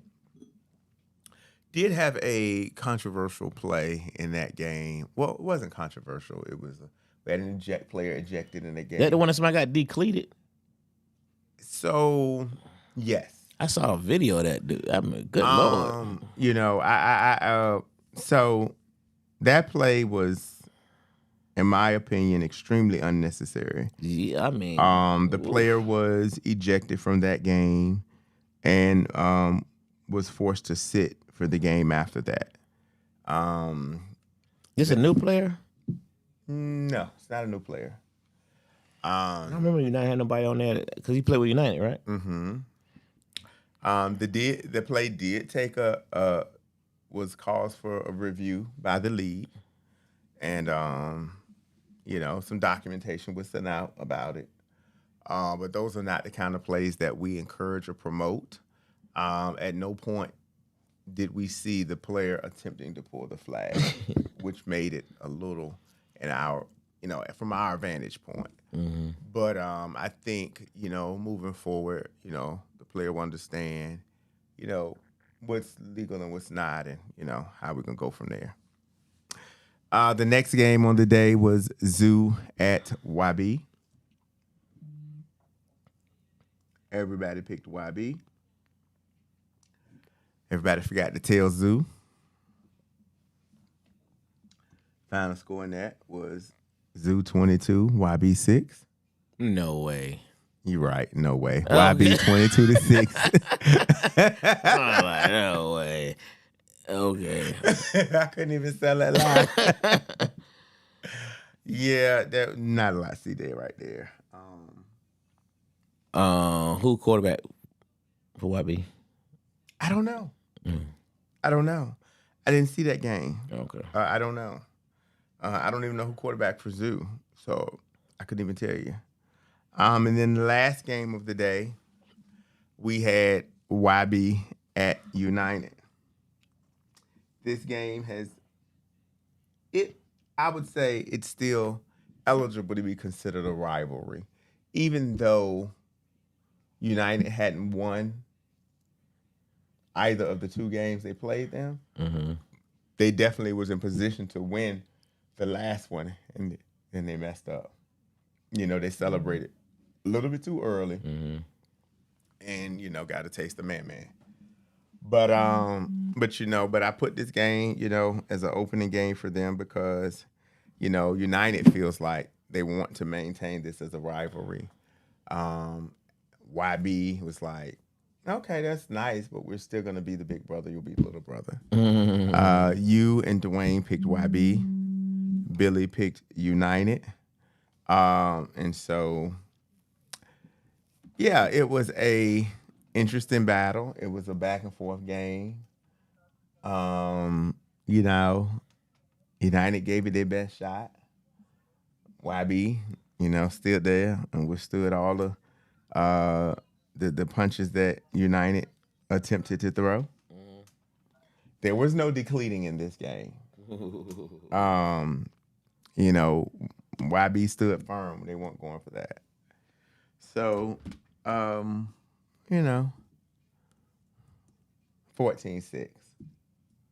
Respectable score. They tried, I think they take away from this game, and if they meet each other in the playoffs later, we could possibly get a different outcome. But for now, United has their first victory over YB, 14-6. What? Yeah, they came to play. They got him, huh? They got him. Orlando, Malik said that was not back and forth. I guess he's trying to say they control the game, huh? Who said that? Malik. Trey went to LOZY. Oh yeah, you just finding that out, Trap.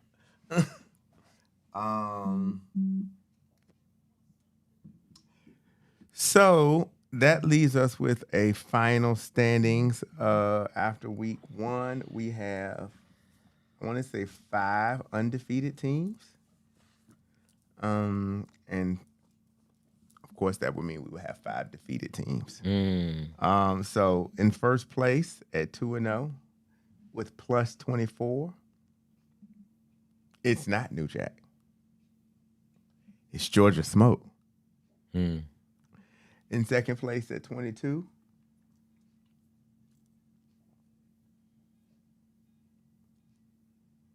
which is also tied with third place at plus 22. But the tiebreaker in the next round goes to points scored. That would put 404 in second place. In third place would be New Jack. It's still a long season. Those rankings could change. Sure. I'm pretty sure they will change. Oh, yeah. I don't see them being tied the whole season. In fourth place, at a plus 20, 2 points out of second place, 4 points out of first. Outsiders. In fifth place, at a plus 15, is United. How about that? So, How about that? in one big division, those are our top 5. Okay. And then coming in 6th, 7th, 8th, 9th, 10th, all tied at 1-1. In the correct order would be YB, Predators, The Crew, LOZ, and Joe World. And rounding out the tail end of the schedule, Bottom of the barrel. all tied at 0-2, currently out of the playoffs. If it were to start today, which it doesn't, Georgia Elite, Shockwave, Rare Form, Zoo, and Big Swamp in that order. So, Angelo, you guys have some making the grounds up to do. Yep. You're at a negative 20. Yep. Got work to do for sure. So what do you see as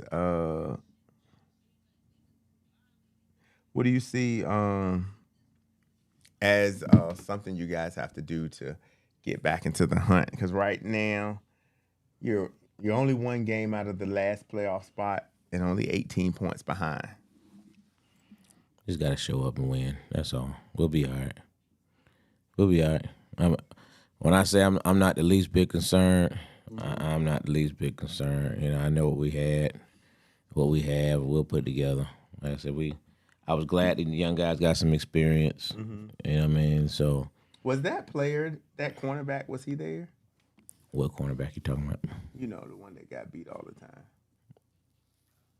No, I don't think so. He didn't register. He didn't register. But we had a couple young guys that got beat, from what I understand, pretty good. But again, you know, a lot of them guys, you know, JT and them, they didn't even know. Like I said, a couple of them didn't make practice, so it was literally learn on the fly. That's why I'm not concerned. We'll get together. Okay. We'll be all right. What was the surprise game of the week for you? The surprise result. Outside of losing to the crew,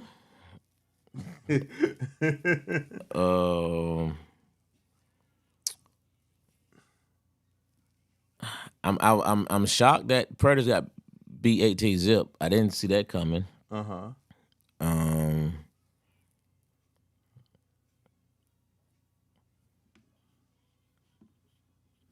Really, that was the bigger surprise. You know, United YB. You know what I mean? I'm sure that was a big win for United. I know they wanted that one. The young guys give up TDs. Yeah, I know, Charles. That's why I said, you know, there's, again, certain positions would have been different, you know. You know, it would have definitely been structured differently had I been there. But yeah, man. I mean, week 1, you know, without knowing we're gonna go 0-2. I said you're not the playoffs 0-2. You know what I mean? So I think everybody's still in it. So Do you really believe that? I mean, technically, everybody's still in it. You know, I mean, You absolutely right. Technically, everybody's still in it. Do you really believe that? I mean, I'm just saying, just tell the truth. I think it's somebody you think that may not be in it. sure. Who? Tell us. That's but you're right. Everybody's still in it after week 2. A lot of things can happen. So out of 15 games, let's give up the final standings of where you guys sit.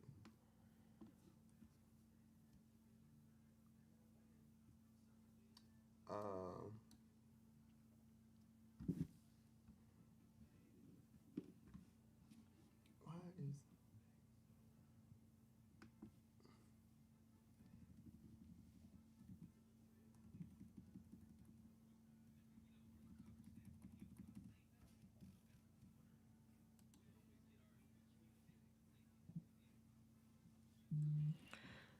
Um,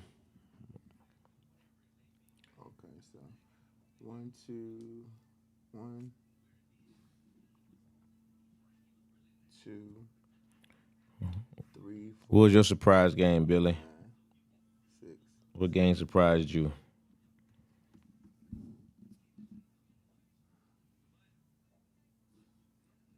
3, 4, 6, 7, 8, 9, 10, and 12, 13, 14. 14.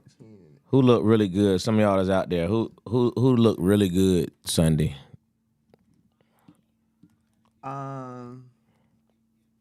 Did y'all see anybody that could knock off the champs? Did y'all see anybody knock off the champs? Who's gonna be the first one to knock off the champs? 1, 2, 3, 4, 5, 6, 7, 8, 9, 10, 11, 12, 13, 14, 15. Okay. For me,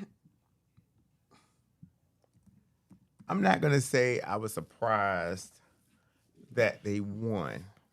I would say I would be surprised that they came back in and jailed and seemed like they never missed a beat. and that will be full 4. Okay. Sometimes when you take a time off, you get a little rusty, players, coming back or whatever. But it seemed like, they just picked up where they left off, didn't miss a beat. Um, so I was a little impressed by that, more so surprised. Definitely, of course, just like the free agent pickup of the year, the crew game probably was the biggest upset of the week.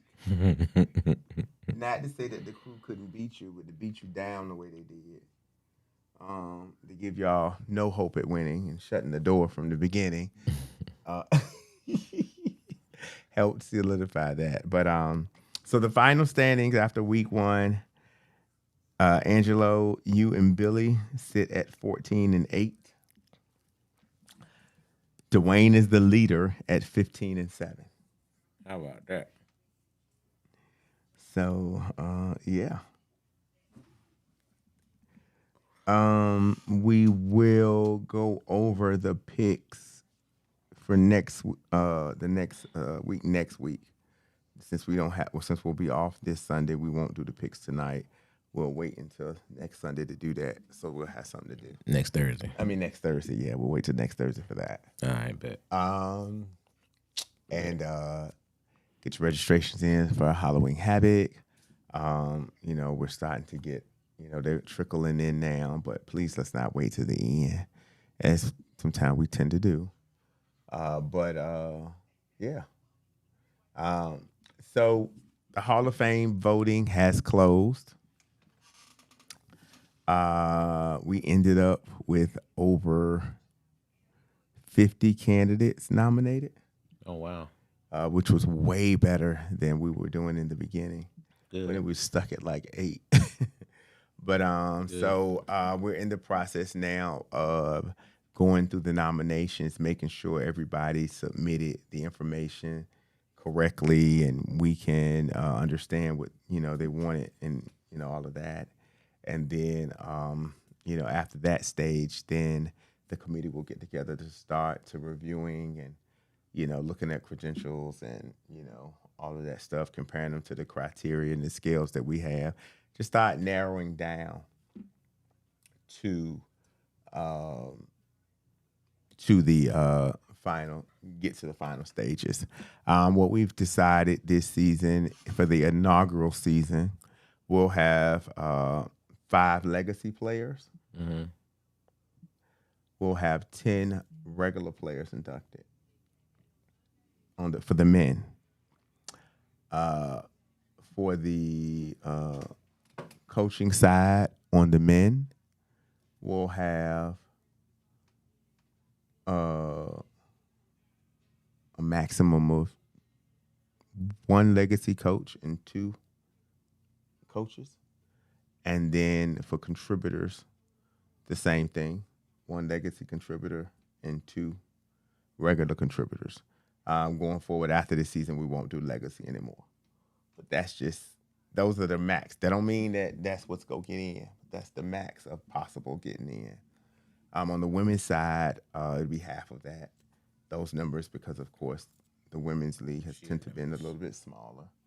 And actually, to be honest, it'll probably be harder to get into the Women's Hall of Fame than the Men's Hall of Fame. So we're working on those things to get that out so that we can have, those players ready and, get prepared to come out and do their thing. So, let's see. I'm just happy you got proper participation. That's great. Yeah, we did. That's great. That's great. The young guys gave up. Okay, so yeah, so that's all we got tonight. We'll be prepared to be back next Thursday. Okay. We got a couple minutes, about 5 minutes. Anything that you want to touch on that we were listening to when we were talking that you didn't get a chance to respond to on any of those 3 topics? The hanging, the cancellation of Jimmy Kimmel. The hanging was definitely a sad case, and I hope the real truth comes out. You know, there's a whole bunch of different stories, but they declared it suicide way too quick for my taste. So, you know, I just don't believe it. So, if it's true, it is. You know what I mean? But I hope they I don't get think something. nobody believe it. Yeah, I hope they get some real truth. Jimmy Kimmel thing is just sad. You know, that's why I typed earlier. You know, I we're think watching a dictatorship playbook play out. so. That's what you were talking about. I Yes. saw the dictator. Yeah, exactly. And that's why I was like, I think at this point he's just trying to test whatever he can do to see if it sticks. He's Well, throwing whatever against the wall to see how it can stick, to continue to try to control everything as much as possible. you know, there's a merger going down with ABC. It's two power brokers of the media, and they're trying to do this merger. And in order for the merger to go through, the FCC has to approve. And naturally, FCC is federal, controlled by, So the thought is the pressure of the FCC saying you got to take action on him. If you're Disney, ABC, and them conglomerates that's really behind all that, you don't want to do anything to piss off the FCC because they got to approve your merger, and that merger's worth some crazy amount of billions of dollars. So that's really what's behind it. So they had to they're basically appeasing the FCC. Is what's really going on. So it's gonna be interesting. But to see censorship right there in your face for these people from that scream freedom of speech, you're taking away freedom of speech. And that's why I say it's a dictatorship playbook, man. If you look at how Russia became, this is what they did. It's the same playbook. You censor the media, you censor things like that. They can't, at least at this point, they're not throwing you in jail because over there, they'll just throw you in jail. Yeah. Here, yeah, that's what I said, yeah, but right now they just take your power by pulling the plug. But, Jimmy Kimmel's powerful enough, rich enough, all he gotta do is create his own YouTube channel, something on the internet, and he'll make mega millions, you know what I mean? But, who knows how he's gonna play it out, Well, technically he's not fired because he's still under contract through next year. Correct. So, And I bet you it's gonna be a lot of money to buy him out. So that's why they just kind of pulled it, but they still have control of him right now. speaking of being fired, what did you think about Molly Quorum? Interesting. She wasn't fired. She resigned, but it was a contract dispute, and I'm pretty sure she's probably feeling disrespected because she knows the amount of money that they're throwing out. And so for her to just abruptly resign like that means they had to disrespect her big time. Something happened, with the contract. and I felt like Stephen A. was trying to leak something without saying it because she said she didn't want it to come out like that. She wanted to be able to release it herself, but they actually did it, said something before she could. And I felt like when she posted her response on Instagram and said what she said, to me, what stood out to me is she thanked general people. At no point did she mention Stephen A.'s name. Yeah. And you would think that for someone, based on Stephen A's response, they were really close, he was going to miss her, all that. She never mentioned his name. That spoke volumes to me. Well, here's what I think on something like that, right? And this is just speculation, of course, but a lot of times when you're in these kind of situations, people expect the person that's out front to stand up for them. And if you don't, they feel some kind of way about you. And so I think it may be a situation of, Stephen A., you didn't come to my defense type thing. You know what I mean? And Stephen A. probably like, shoot, I'm sitting over these 100 million. You know what I mean? What you want me to do? Because Marcellus Wiley said, I'm surprised she lasted this long. He said, you really don't do nothing but sit there and moderate. he was like, I was like, wow, taken aback at his. Yeah, I think that's disrespectful though. I thought so too. Because they do more than that. You know what I mean? To from the naked eye, the public eye, that's what you think, and they just sit there. But you know, they have a lot of instructions. They always have somebody's always talking in their ear. You know, they're basically going at the behest of the producers. You know, telling them when to wrap up, when to move to this, when to move to that, catching breaking news, da da da da. So I think there's a lot more going on than what you see.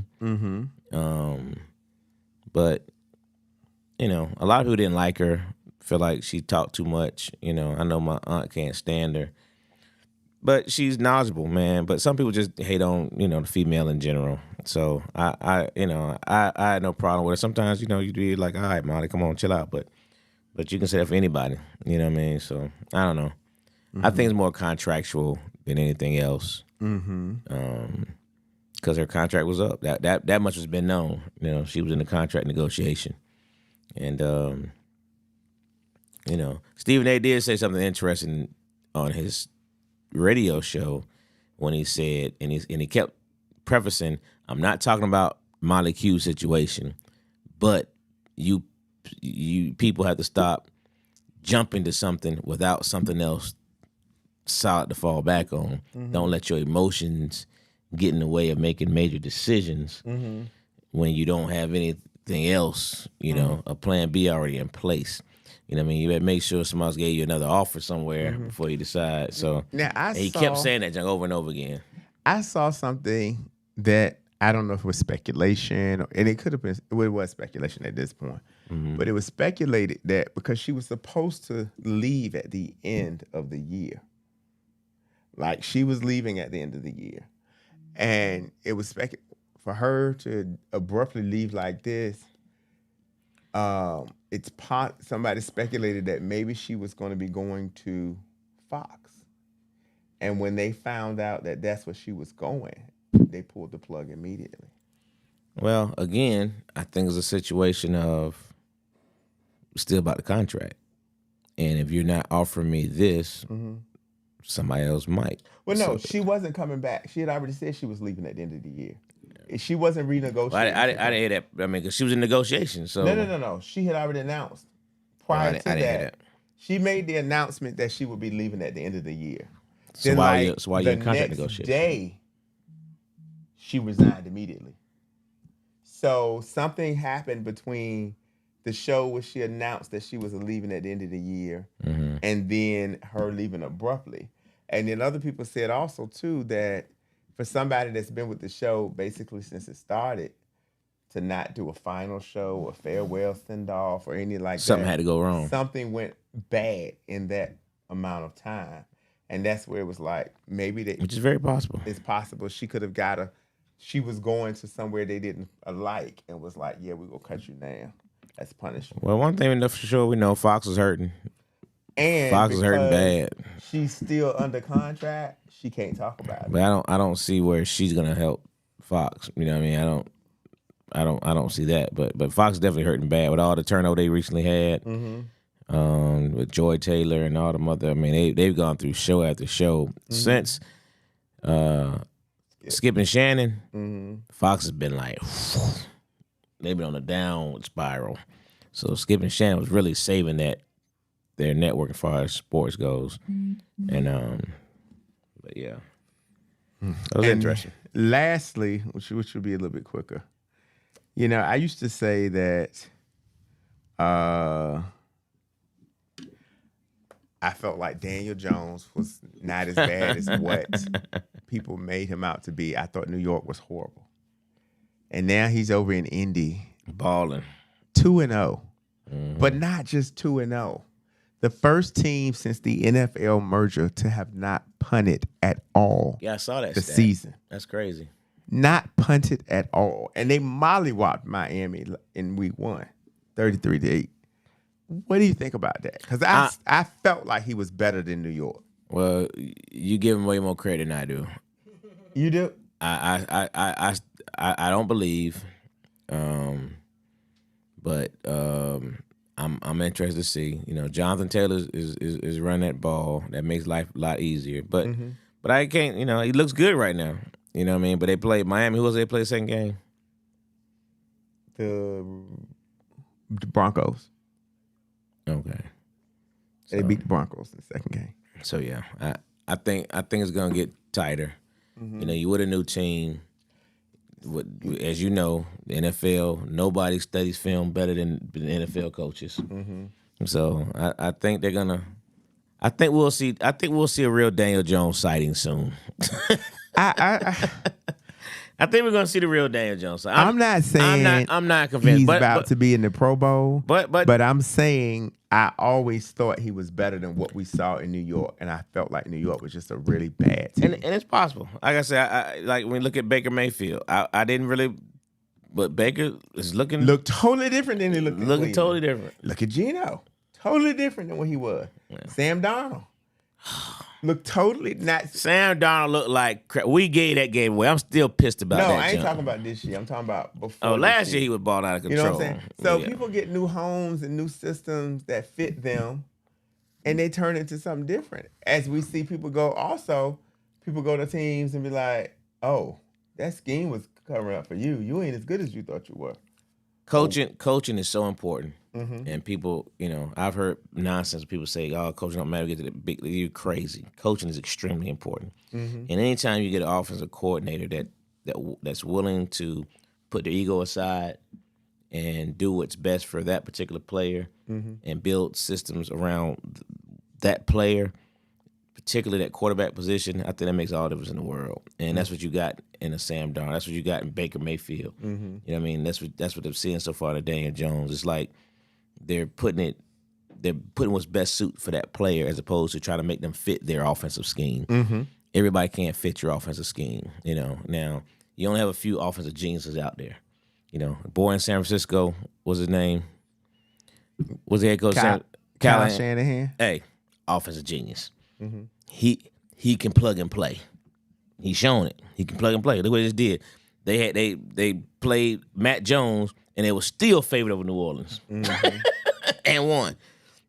You know what I mean? Some coaches can plug and play, but there's very few coordinators that are that good. These are boy genius. These guys are, so. But we'll see. We'll see. I ain't convinced of Dan Jones, but we'll see. But like I say, Baker Mayfield so far proved me wrong. He about to be a Peyton Manning. Definitely not. But I think he could be in line with what we've seen from Baker and Geno and all of that because he's a freaking Duke quarterback. This system is better for him, and it enhances the few abilities that he has. I don't think quarterbacking comes out of Duke, but stranger things have happened. So here we go. All right. There we go. Well, that's what we Your got. boys barely pulled it off, though. They should have lost that game. How you feel about your team? Real quick, how you feel about your team? So, the injury to DeRon Bland hurt us. There was another backup that hurt us. Losing the center, we saw the effects of that, like 3 fumble snaps. But offensively, I was much happier with the game plan this week than last week because Pickens was way more involved. Way more involved. I felt last week was stupid to have like 18 targets versus 4 or 17 versus 4, for a player of his caliber and his talent and what he can do. And I think getting him involved last Sunday, the way they did, made the offense much more dynamic. And also the fact, unfortunately, now he's hurt as well. Turpin was getting a lot of looks. And at wide receiver. Who's hurt as well? Kamante Turpin. Oh, he's our hurt? kick returner. Oh. He had a neck injury. Oh, okay. But they were using him. He was doing a lot at wide receiver, making catches, getting out there. And then, of course, we have the all-world kicker. That's better than Hey, man, that 64 yards, that's crazy. with it still another 8 to 10 yards left. Yeah, that was on crazy. It went through the up bars at the top, That not was in the crazy. middle. That was crazy. But we know him. People might outside don't get to see him. He be kicking 75-yarders. But how your defense let tight end just go So butt naked open in the middle of the field. this Though. That was the bananas. coverage. I mean, I blame the scheme on that one because it happened like 4 times. The exact same play, 4 straight times. That's the scheme because it didn't happen to the same player every time. You know, had it been the same player, you know, like Diggs was responsible for 2 of them, but also there was another one where it was number 6, also number 20. So I'm like, but they were lining up in the same position, running the same route, and the coverage broke down. So they need to go back and look at that scheme again. I tell you what y'all got though. That running back was Williams. He's now that's that's the difference in your team right now. Man, Williams is the difference. He's run that ball extremely hard. Dan, why didn't you take him off your bench this week? He was still on your bench. What? God dog. you weren't convinced either, huh? I got Bucky Irvin. I got him. Who you got in your flex? I got Saquon. As your flex? No, in my flex, E10 from Jacksonville. So who's giving you more points, him or Bucky Williams? Because he's scoring touchdowns. No, he's number 4. He is the number 4 running back. Oh, okay. That's what I'm saying. He balling right now. It's hard to take out Bucky. But you know, I ain't even gonna lie though. And you know, you don't like to hear me. I don't say this. I'm still impressed with how Dak is playing. James, you sound like a Cowboys fan. and not. But do you think your team is going to be successful? Well, Not if you keep throwing the ball that much. But Williams keep running the ball that open. I mean, he's throwing the ball, but we're able to run the ball. Yeah. Right? So a lot of he threw the ball in that game because he had to keep up. Right? You won't go run the ball but so much and keep up with that score.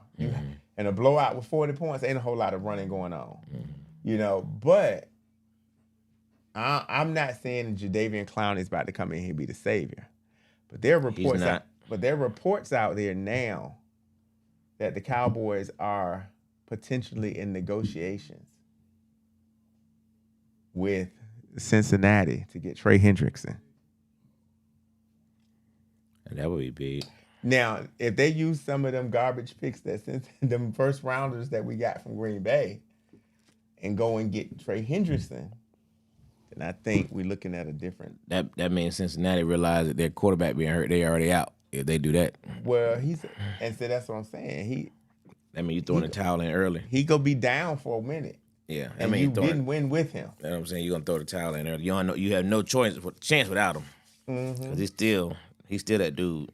No. I think he's still that dude, but I think they know. You know what I'm saying? You basically saying we you're willing to sacrifice at this point. He's missing 8 games? At least. And they 0-2 already with him? Yeah. So yeah, they know they done. No, they 1-1. Oh. No, Cincinnati's 2-0. Huh? Yeah, Cincinnati's 2-0. Really? Yeah, they came back and won last week. Oh, okay. Yeah, Cincinnati's 2-0. They had that long drive at the end of the game. Shame on them boys for letting them off the hook. I sure wanted Cincinnati to lose. After we lost Sunday, only thing that made me feel better was if Cincinnati would have lost. And the Bastards came back and won. But we let a guy don't know the rules of a kickoff. How you let the ball just land in the end zone after you done touched the ball? That jump there is so stupid. Rookie or not, he's supposed to know better than that jump. He just ran off the field. Man, I couldn't believe it, man. Couldn't believe it. We had 50-yard line seats, man. I had to watch that BS. Jump was horrible, man. Okay. All right.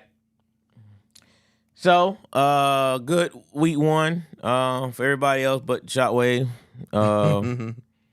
But guess we'll see y'all next Thursday. We make these picks, man. It should be fun. Get ready for week 2. Yes. I'm sure you'll be talking to everybody. So we look forward to the next week, man. Getting started. Good luck to everybody who's where's Weekend Warriors at anyway? I have no clue. Oh, okay. Well, good luck to entertainers playing Weekend Warriors. Is it all male or female? What? Male? It's both. Okay. It's both. All right. Good deal. Well, good luck to everybody. Anybody's playing Weekend Warriors. If you got a trophy, bring it up here next week. All right. That's it. This is it. Hey, man. ATL Flag Football Podcast. We out. We Peace. are out.